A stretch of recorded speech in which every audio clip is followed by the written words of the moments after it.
Assalamualaikum warahmatullahi wabarakatuh. Perkenalkan, kami dari kelompok 2 akan mempresentasikan tentang praktikum pengukuran dengan neraca. Perkenalkan, anggota kelompok kami, saya Dewi Kauri Rahmawati, NIM 23426168890. Saya Delareni Puspitasari, NIM 23426161830. Saya Sakira Chandra Buri Datumaya, NIM 2003426616833. Dan saya Vika Nisa Armanda Asra Puspita, NIM 2003426616801. Tujuan dari praktikum ini adalah yang pertama, untuk mengetahui cara penggunaan neraca digital dan tingkat ketelitiannya. Yang kedua, untuk mengetahui cara penggunaan neraca jarum berskala dan tingkat ketelitiannya. Yang ketiga, untuk mengetahui cara penggunaan neraca triple beam dan tingkat ketelitiannya. Yang keempat, untuk mengetahui cara penggunaan neraca analitik dan tingkat ketelitiannya. Alat yang digunakan dalam praktikum ini adalah neraca digital, neraca jarum berskala, neraca triple beam, neraca analitik, dan kertas. Bahan yang digunakan dalam praktikum ini adalah HP Nokia 5310 serta tepung. Selanjutnya, saya akan menjelaskan prosedur kerja pada masing-masing neraca. Pertama-tama, siapkan neraca sebelum memulai praktikum. Lalu, pastikan semua komponen pada neraca layak untuk digunakan saat praktikum. Kemudian, letakkan neraca di meja yang datar supaya proses pengamatan berjalan dengan benar dan lancar. Siapkan bahan-bahan yang akan diamati beratnya. Letakkan bahan-bahan tersebut di atas baskom penimbangan. Lalu, amati geraknya jarum ke skala yang dituju. Yang terakhir, catat berat benda tersebut ketika jarum berhenti bergerak. Next. Cara kerja neraca digital. Yang pertama, siapkan neraca sebelum memulai praktikum. Kemudian, pastikan semua komponen pada neraca layak untuk digunakan saat praktikum. Letakkan neraca tersebut di meja yang datar supaya proses pengamatan berjalan dengan benar dan lancar. Siapkan bahan-bahan yang akan diamati beratnya. Letakkan bahan-bahan tersebut, lalu amati di atas piringan logam neraca digital. Bacalah berat benda yang akan ditimbang pada layar digital. Kemudian, catat berat benda tersebut ketika angka-angka pada layar digital berhenti berubah. Next. Cara kerja neraca triple beam. Yang pertama, siapkan neraca sebelum memulai praktikum. Pastikan semua komponen pada neraca layak untuk digunakan saat praktikum. Lalu, letakkan neraca tersebut di meja yang datar supaya proses pengamatan berjalan dengan baik dan benar. Siapkan bahan-bahan yang akan diamati beratnya. Letakkan bahan-bahan tersebut, lalu amati di atas piringan logam neraca triple beam. Geserlah batu penyeimbang yang memiliki ukuran berbeda pada setiap batu. Sesuaikan letak batu penyeimbang tersebut hingga berat beban sama besar dengan batu penyeimbang. Setelah seimbang, jumlahkan dan catat angka yang ditunjuk pada batu penyeimbang. Selanjutnya, cara kerja neraca analitik. Siapkan neraca sebelum memulai praktikum. Pastikan semua komponen pada neraca layak untuk digunakan saat praktikum. Letakkan neraca di meja yang datar dengan melihat waterfall pada bagian depan neraca analitik supaya proses pengamatan berjalan dengan baik dan benar. Siapkan bahan-bahan yang akan diamati beratnya.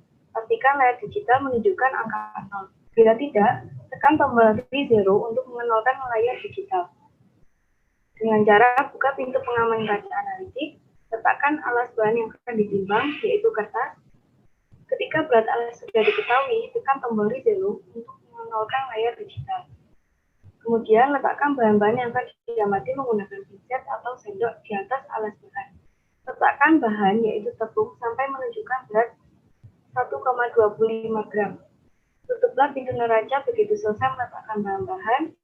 Bacalah berat benda yang ditimbang pada layar digital. Kemudian, catatlah ketika angka-angka pada layar digital berhenti berubah. Setelah selesai menimbang, tutuplah kembali pintu neraca dan ambillah bahan yang ditimbang. Selanjutnya, saya akan membacakan hasilnya. Yang pertama adalah tabel hasil pengamatan. Yang pertama, bendanya yang diamati adalah HP Nokia 5310 Jenis neraca yang digunakan adalah neraca digital. Hasil pengukurannya yaitu 85,48 gram. Benda yang kedua yaitu HP Nokia 5310. Jenis neraca yang digunakan adalah neraca jarum berskala. Hasil pengukurannya yaitu 90 gram. Benda yang ketiga yaitu HP Nokia 5310. Jenis neraca yang digunakan adalah neraca triple beam. Hasil pengukurannya yaitu 85,7 gram. Benda yang keempat yaitu tepung. Jenis neraca yang digunakan yaitu neraca jarum berskala. Hasil pengukurannya yaitu 17 gram. Benda yang kelima yaitu tepung. Jenis neraca yang digunakan adalah neraca triple beam. Berat benda yang dihasilkan yaitu 16,9 gram. Benda yang keenam yaitu tepung. Jenis neraca yang digunakan yaitu neraca digital. Hasil pengukurannya yaitu 15,49 gram. Benda yang ketujuh yaitu tepung. Jenis neraca yang digunakan adalah neraca analitik. Berat benda yang dihasilkan adalah 1,2501 gram. Benda yang ke-8 yaitu kertas. Jenis neraca yang digunakan adalah neraca analitik. Berat benda yang dihasilkan yaitu 0,3767 gram. Selanjutnya yaitu pembahasan. Neraca adalah alat yang digunakan untuk mengukur massa suatu benda secara lebih cepat dan efisien. Neraca memiliki berbagai macam jenis dan bentuk, namun yang digunakan dalam pengamatan kali ini adalah neraca digital, neraca jarum berskala, neraca triple beam, dan neraca analitik. Neraca harus diletakkan di tempat datar yang rata agar proses pembacaan dan penarikan data tidak salah. Selain itu, faktor ketelitian dan kehati-hatian juga sangat mempengaruhi benar atau tidaknya data yang diambil. Namun, faktor kelayakan neraca juga harus diperhatikan agar data yang ditunjukkan tidak rancu. Untuk memperoleh data yang valid, jarum penunjuk skala dan layar digital harus menunjukkan angka yang tetap.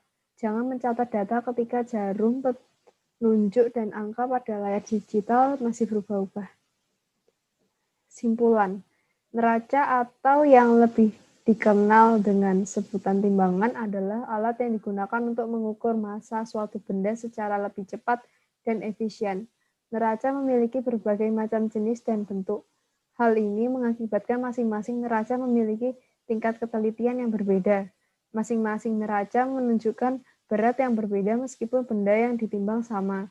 Dari semua macam neraca yang digunakan, neraca analitik adalah neraca dengan tingkat ketelitian yang paling tinggi. Selanjutnya, saya akan menjelaskan tentang prosedur K3 di laboratorium. Yang pertama, menggunakan alat pelindung diri berupa jas laboratorium, masker, sarung tangan, dan juga kacamata khusus. Yang kedua, jangan bekerja dengan rambut terurai, perhiasan berlebih, dan pakaian yang menjuntai. Yang ketiga, sebelum melakukan kerja di laboratorium, pastikan Anda mengetahui tata tertib, memahami penggunaan alat dan bahaya dari bahan-bahan yang akan digunakan. Apabila masih pemula, diharapkan Anda bekerja dengan didampingi seorang yang sudah ahli dalam bidang tersebut. Yang keempat, tidak menggunakan alat elektronik seperti HP, karena hal ini dapat mengganggu fokus pekerja. Yang kelima, tidak boleh makan dan minum selama bekerja di laboratorium. Prosedur K3 yang keenam yaitu menyimpan bahan dan tempatnya sesuai dengan sifat bahan. Sifat asam pekat harus disimpan di lemari asam. Bahan yang tidak bisa terkena kontak sinar matahari, maka bahan tersebut disimpan pada botol kaca hitam. Yang ketujuh, memberikan label khusus pada bahan agar mengetahui jenis dan bahaya dari bahan sebelum menggunakan. Yang kedelapan, ketika menggunakan alat-alat listrik, perhatikan kesesuaian voltasinya dengan sumber listrik. Yang kesembilan, berhati-hati dalam penggunaan bahan yang mudah terbakar. Jangan mendekatkan bahan yang mudah terbakar dengan sumber api. Yang kesepuluh, berhati-hati dalam membawa atau memindahkan alat yang berat dan juga alat yang mudah pecah. Prosedur K3 yang ke-11 yaitu apabila ada bahan dan alat yang jatuh dan pecah, maka jangan diambil menggunakan tangan kosong. Bersihkan pecahan tersebut menggunakan chemical serpenter, sapu, dan juga pengki.